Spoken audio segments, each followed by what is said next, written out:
All right. Well, thank you everyone for coming. I appreciate you taking the time. I know most of you are familiar with the company, but this is a series that we started in January with the first event at Casa Tua to sort of like walk the community and customers and beyond really through the essence of the brand. So I'll provide some context about the DRC. Then I'll talk about the mechanics of rape as a weapon of war and how, like different groups, the Congolese army, rebels, militias, use it to sort of like traumatize communities. And then we'll talk about Ponzi Hospital, our partner, and Dr. Mukwege, its founder. And then we'll finish with a little walkthrough through our company, what we do to rehabilitate survivors, and then I'll open up the floor for the Q&A. So DRC is obviously the big country in the middle, not to be confused with the Republic of Congo, our smaller neighbor. The Ponzi Hospital is located in the east. Kinshasa is here in the west. The country is roughly the size of Western Europe, so it's pretty big. Like the map really doesn't do it justice, but that's just because the African map is like scaled downwards. So Congo has a very brutal colonial history. It was colonized by Belgium, but not by the state of Belgium. So initially what happened is that the King of Belgium, King Leopold, was pretty much jealous of his neighbors in Europe, France, the UK, the Dutch, and he commissioned his own little exploration. The explorer that actually discovered the Congo on his behalf was an American explorer, Morgan Stanley. And what happened is that he claimed the country, but not on behalf of the state, but on behalf of his own rule. So Congo was this really unique case in history where it was a private property of one ruler. So he ruled the country from roughly 1850 all the way up until 1908, and he's notorious for killing millions of Congolese. His rule coincided with the Industrial Revolution in Europe. So he really benefited from the exploitation of rubber, which at the time was used for wheels. So he made a lot of money. And in 1908, because the world started to sort of like wake up to colonization and exploitation, the Belgian state decided to essentially take the colony away from him. So we only became a Belgian colony in 1908. We got our independence in 1960. The guy that sort of like came in power ruled for 32 years, was a brutal dictatorship, plundered the country, mismanagement, bad governance, got us into a pretty bad situation. And then in 1997, he was toppled by a coup that essentially plunged the country into a war that officially ended in 2003, but really we're still suffering the consequences of that. And that's primarily why we started this company, because today the entire region in the eastern part of the country has been completely stabilized. Because in 1998, what happened is that a lot of our neighbors came into the country. It was known as the first African World War, and their impact is still felt today because they're sponsoring rebel groups. Their armies are still in the country because there's a lot of interest in Congo's natural resources. We're probably the richest African country when it comes to minerals and wealth. So this is kind of the background of the country. So Congo is obviously a failed state. I mean, we have a government, but things are not pretty well organized and well run. And as a result, the war is causing a lot of problems. And one of the main issue obviously is rape, which is the core of our company. So according to the American Journal of Public Health, you have about 48 women that are raped in DRC every hour, so that's about a rape a minute. It's the worst level of rape in the world, so we hold that pretty sad record. And the reasons for this are multiple, and the characteristics are also multiple. So the attacks are essentially designed to really sort of create fear and instill fear in communities. They use mass rapes. They use collective and public rape, and the rapes are systematic, so it's pretty indiscriminate. They don't really dissociate between a young girl who's 6 or a more aged woman who's 70. It's designed to completely render communities powerless, and it's been working pretty effectively. As a result of the rape, you have obviously mass displacement of populations, because what happens is that rebel groups and militias raid villages. Typically, it's for the control of strategic resources. So once they displace population, because obviously the populations are scared, it creates a vacuum that they fill in. It reduces populations, it destroys obviously the fabric of the local economy, and it destroys the social and family life. So here's a testimony from a survivor, just to sort of like walk you through what their experiences are. Ule Bunyakiri ndio alinikutanaka. Alikuya magharibi saa 10, akuya tushambulia.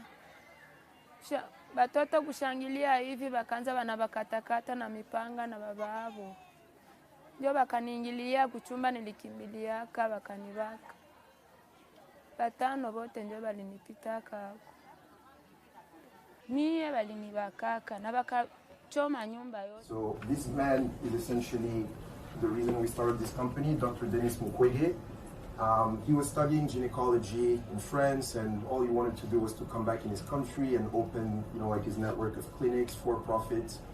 But when he came back to the country and actually started pursuing his dreams, he quickly realized that his hospitals were being flooded with people seeking treatment, and he couldn't turn them away.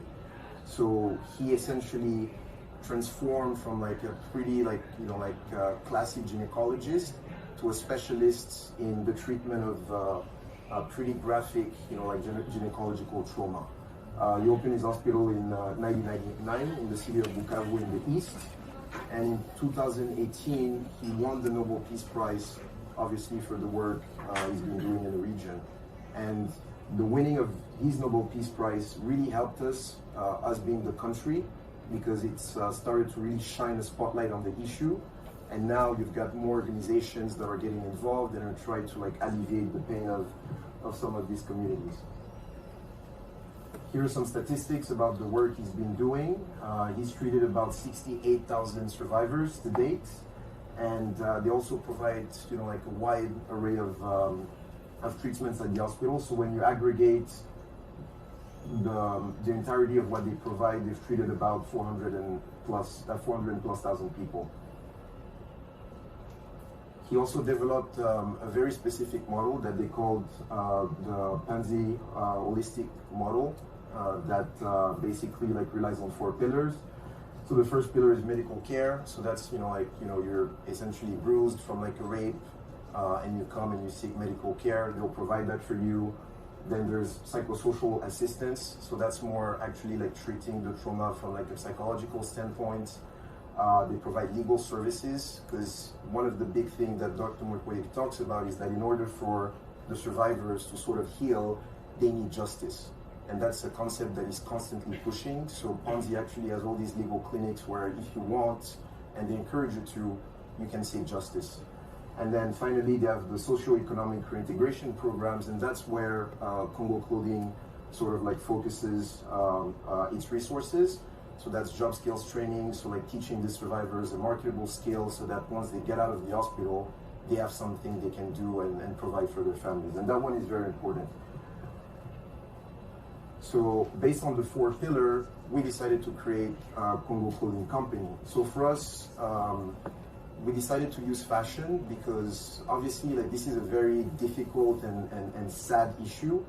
And unfortunately, when it comes to these types of problems in Africa, a lot of people approach it from the basic of, let's start a foundation, let's, show people a whole bunch of sad videos and photos and appeal, to their emotion. We decided to flip the script a little bit and create a for-profit company to touch a wider public, but from the lens of, something that's appealing aesthetically, something where we're not necessarily appealing to, the negativity of the situation, but we're drawing you into this problem, but first and foremost by showing you something that you would like to have in your wardrobe. And we really tried to mix, a Western aesthetic, so that's why we started with the denim, with a little bit of, Congolese aesthetic. We just recently launched the loungewear collection, so we have 2 different lines, and similar to what we're trying to do with the denim, where we're trying to tell stories through the clothing every single loungewear line that's going to come down the road has a specific story. So we started a few months ago with a drop that we call Metropolis. So we're trying to play on the similarities between the cities of Miami, obviously it's here, that's where we're based, and Kinshasa, which is the capital. And then we dropped a line called Universe about 2 weeks ago with a very specific design that we created essentially to remind people that at the end of the day, we should think of ourselves first and foremost as human beings living in, you know, like the same planet. So it's kind of like that idea of we should care for one another. So someone that's in Miami, though it might not necessarily be connected with, you know, like a person in Kinshasa, at the end of the day, if you start thinking that, you know, we're all brothers and sisters, then you might care for the fate of these women. So these are sort of like the ideas and the narratives we're trying to bake into the products. Our logo essentially embodies everything I've been talking about up till this point. So this is a broken down version of it. So we have the zigzag. Obviously we've got the words, pretty self-explanatory, and we have 2 straight lines. And so the idea is that, you know, like the zigzag, we took that from the Kuba Kingdom, which is a 17th century kingdom that was based in what is today's southeastern Democratic Republic of Congo. And the interesting thing about that kingdom is that they're very powerful, they were thriving obviously before the colonizers came, but the women in the kingdom were very famous for their geometric patterns. So we sort of like played around, you know, like these patterns. As you can see, this is like an authentic Kuba cloth. So that's where our zigzag idea comes from. And it also echoes the fact that the journeys of these survivors are pretty tumultuous. So it's also a play on the fact that, you know, like life is not really a straight line and it really moves around in zigzag. And then we added the 2 straight lines as an echo to our more Western aesthetic, you know, the denim, the loungewear, the t-shirts, but it's also a play on, you know, like, you know, you've got straight line. It's a reminder that, you know, like so long as you keep your foundation, you know, like grounded, you will see light at the end of the tunnel. So that's essentially the idea behind our logo. And then from the onset, we really tried to build this brand as a brand that's, you know, like really focused on community. Because from the US perspective, or, you know, like the outside of Congo perspective, it's really about educating folks like yourselves and, like, you know, like shining a spotlight on the issue. So we started with a very basic campaign about 6 months ago when we launched, and we asked people from all around the world, China, the UK, Colombia, what were their thoughts on gender-based violence in 2-3 lines. And so, you know, people gave us, you know, like pretty deep answers, but what we found out after that exercise is that a lot of people had no idea that, you know, like this was unfolding in the middle of Africa. It got them to think critically, and what it does really is that it builds an affinity with the brand. And so this is kind of like the affinity that we're really trying to nurture as we scale. The concept we're really trying to fight, like what we believe is the root cause of this problem is toxic masculinity. It's pervasive all around the world. Obviously, it's a big deal here in the United States. I think a lot of men are oblivious to it because it became somewhat baked into our society. But this is what, you know, like causes, you know, like rape. This is why men, you know, feel that sort of like animal instinct and sort of like unleash, you know, like this type of violence on women. It comes in multiple forms. It could be something as simple as, you know, like guys, you know, like bragging about, you know, like their nights and, you know, like how many girls they had, you know, like relationships with. There are different levels of toxic masculinity, but like the idea is to really, you know, like make us aware of it and like work on sort of like, you know, like changing sort of like the paradigm, right? Like there are different ways to be manly without necessarily doing and channeling some of the negative energy we've been channeling over the past decades or so. Our business model is pretty simple. It might evolve over time, but right now we took a very basic approach of, for every item that we sell, we essentially train the survivors on sewing. We picked something that was aligned with our vertical, clothing obviously. So we teach them how to sew, and then once they get discharged from the hospital, we finance the purchase of a sewing machine. So they have a marketable skill, and then they have a productive tool that they can take home and can hopefully become financially independent with. The idea long term is a bit self-interested, because what we're doing also is we're building a labor force, because ultimately what we want to do is we want to shift our production to Congo. Right now we manufacture in Colombia, but we need like a little bit of time to build the labor force so that when we decide to set up, like shop locally, we've got, like people that are trained and we can manufacture the stuff we produce. And that will have a pretty significant impact, because obviously you're going to pay people, like decent, wages. They're going to foster economic prosperity in the communities, and typically these tends to have a virtuous effect where a lot of things start integrating, and that's how a community can grow. So that's our sort of long-term plan. And as far as action, obviously what you can do to help is you can buy our clothes. We donate about a third directly to the hospital to run the programs I told you about previously. You can connect people to the cause. Visit ponzifoundation.org, that's the hospital's website. You can watch City of Joy on Netflix, pretty good documentary about the doctor and his work with the survivors. And then I'll leave you with this video, short, and it's Dr. Mukwege's acceptance speech when he won the Nobel Peace Prize. Dans la nuit tragique du 6 octobre 1996, des rebelles ont attaqué notre hôpital à Lemera, en République démocratique du Congo. Plus de 30 personnes tuées, les patients abattus dans leurs lits, à bout portant, le personnel ne pouvant pas fuir, tué de sang-froid. Je ne pouvais pas imaginer que ce n'était que le début. Obligé de quitter Lemera, en 1999, nous avons créé l'hôpital de Panzi à Bukavu, où je travaille aujourd'hui comme gynécologue obstétricien. La première patiente admise était une victime de viol ayant reçu un coup de feu dans ses organes génitaux. La violence macabre ne connaissait aucune limite. Cette violence, malheureusement, ne s'est jamais arrêtée. Un jour comme les autres, l'hôpital a reçu un appel. Au bout du fil, un collègue en larmes implorait « S'il vous plaît, envoyez-nous rapidement une ambulance. S'il vous plaît, dépêchez-vous. » Ainsi, nous avons envoyé une ambulance, comme nous le faisons habituellement.